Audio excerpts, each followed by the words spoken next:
Hey guys, my name is Alex. It's Sunday morning. I quit my job yesterday, so I figured we'd have some coffee. I had this thing going for a couple of years, and I called it the DOS, the Day of Study. And the Day of Study was the day of the week, usually a Sunday, where I would put aside whatever novel I was reading or big history I was reading, 30 pages at a time, 40 pages at a time. And instead, on those Sundays, I would actually take a piece of advice. I took this cue from Steve Donahue. There was a period before the news, I guess, got like horribly, consistently upsetting, where Steve Donahue would sort of go through the New York Times on his channel. And one of the practices he endorsed in that series of videos was that you sort of relegate all of your news consumption to one day of the week. And I still think about that because I pay for a subscription to the New York Times and the New York Review of Books and the New Yorker. All of those outlets produce regular content throughout the week, some of it long form, some of it short form, and it feels like derelict as both a citizen, but also as like a customer, because I'm spending money on this, to not consume the news as it is being pelted at me like feces through a screen door. But at the same time, I realize if I am very vigilant about the news, if I keep my thumb very closely on the pulse of what is happening in the world as it is happening, as it is being reported, the only thing it really informs is my blood pressure, because as a situation is unfolding, you kind of can't tell where the chips are going to fall until they've pretty much hit the ground. One of the top stories in the New Yorker this morning, Sunday, October 23rd, is that Xi Jinping is now going into his third term. Who the funk? There's also an interesting piece about a documentary called Nuisance Bear. Oh, it's about polar bears in Manitoba Town. In a Manitoba town. That's a good phrase. Manitoba Town. It is known for its wildlife tourism. And in the piece, they're talking about this documentary and how there's no narrative voiceover and there's no music. And these are the sorts of things that sort of steer an audience's perspective of what they're looking at. And it's interesting because the documentarians say we didn't want a narrative voiceover and we didn't want any music because we didn't want to manipulate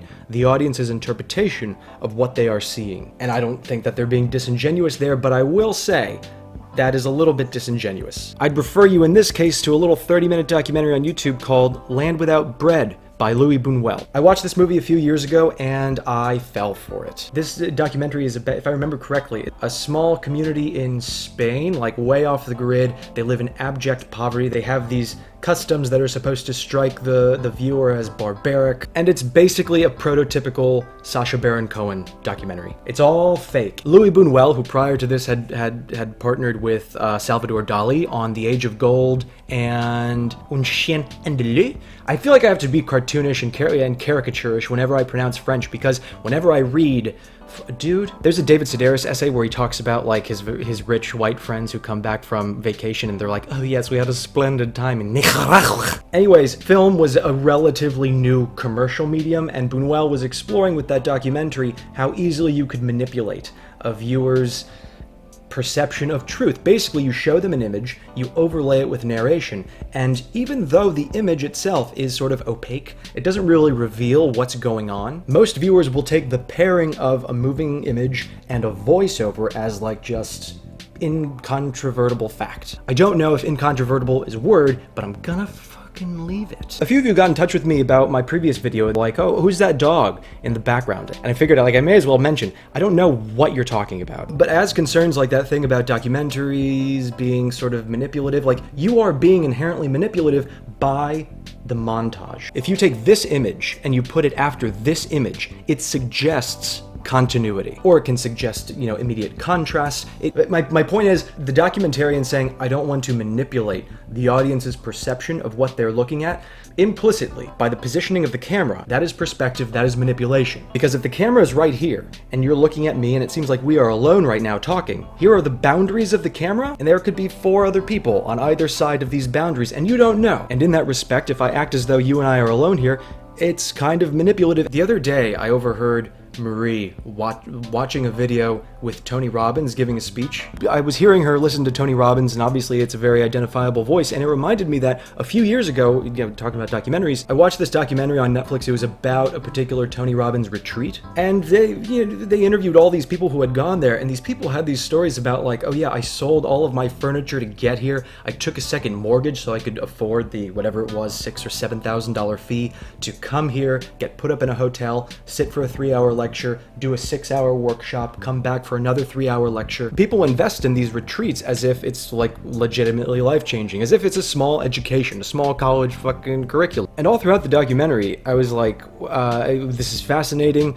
Tony Robbins would say some things and I'd be like, whoa, that's completely batshit cultish weird. And then he would say other things and I'm like, wow, I want to like walk out of my house and go change the world. But then like I was so into it that the documentary ended. The ending felt abrupt and I was like, wait a minute. So what am I supposed to think about this? I almost felt incredulous that the documentarian presented such a compelling story with so many interesting ideas and possible ways of looking at it, and then didn't fucking tell me how I'm supposed to feel about this. Which I guess is what great art is supposed to do, and apparently that's what the documentarians behind Nuisance Bear are aspiring toward. I haven't made up my mind about pornography. Not like, do I like it or whatever, but just, I feel like the word pornography has been thrown around and weaponized so much in the 20th, I think mostly the 20th century, right? I don't think it was invoked as regularly in the 19th century. Dude, there's a great NC-17 documentary called Inside Deep Throat, and it's about that movie from the 60s, Deep Throat. The porno that was like a huge sensation because it was genuinely funny and it was just very, very explicit. And in that documentary, they recount how when the movie went to court, I think the Supreme Court, for obscenity charges, one of the lawyers was explaining to the judge and the jury what the premise of the movie was. And the premise of the movie is, this is a woman whose clitoris is located in the back of her throat. That's the only way she can achieve orgasm, is by performing this fallacic feat. And when the lawyer said, oh yes, this Linda Lovelace's character has her clitoris located in the back of her throat, the judge like interrupted. He was like, whoa. As you can imagine, an older man of the lactose persuasion, and he interrupts the lawyer. He goes, whoa, wait a minute. What is a clitoris? But anyways, like I feel like I've read a bunch of things about how sex, like pornography, the regular consumption of pornography amongst both young women and young men kind of poisons their idea of what their sex life is supposed to actually be like, especially when they get into college. I'm making some more coffee. Shit, forgot to put a cup. Anyways, thanks for having some coffee with me. I have to get going. I'm unemployed today, so I got. I'll see you later.